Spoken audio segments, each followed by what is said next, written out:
the speed and frequency of regulation or new regulation has just been kind of staggering. It's been dizzying. I mean, we have in the immediate term, 4 things coming. We have in May, we're going from T+2 to T+1 in terms of settlement. We have. You think that's going to be a big deal? I think it is a disruption. I mean, for one thing, and which I'll get to, all of these have a disruption that are similar. We're going.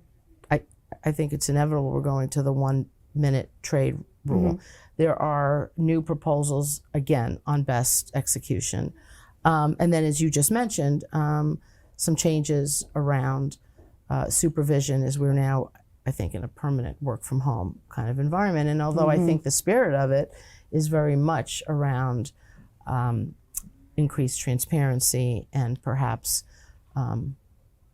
better information, there is a crossover point where the distraction and the disruption from an operational point of view, from increasing technology expenditure and requirements, just become somewhat untenable. We are also facing 2 years that we've just had, as you mentioned at the beginning, low volume certainly is the impact on the municipal space, where we've had less revenue, right, and competing concerns operationally, administratively, in terms of the burden.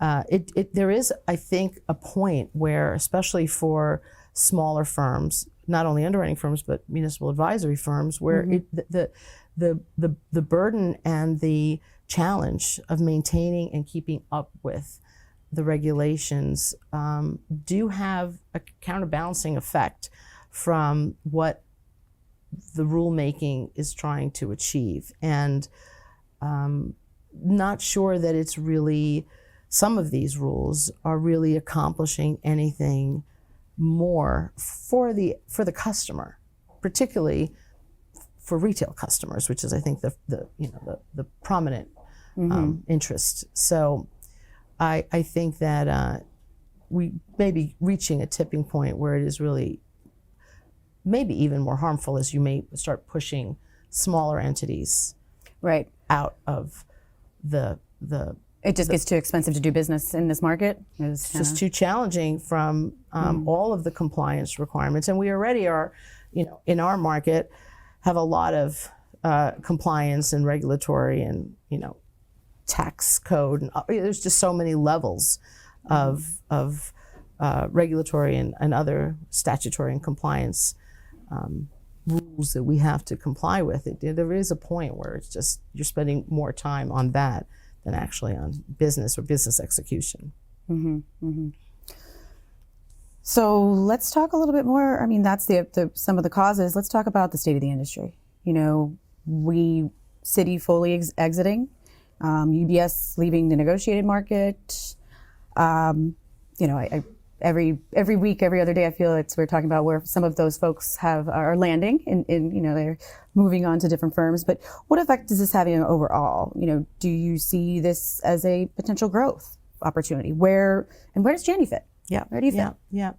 I think the good thing up until now is that most, if not all, of those people are continuing to find a home. We are, I think, overall a very congenial business. We are collaborative and cooperative with each other. So I think that's a good thing, and that, as a consequence, presents an opportunity for those of us who are smaller or who have been growing as we have been and looking for talent. But I guess to first maybe think about sort of the cause, or what's been happening, right? So I think a lot of this comes down to the severe compression in underwriting spreads. I mean, I think we're sort of starting from that.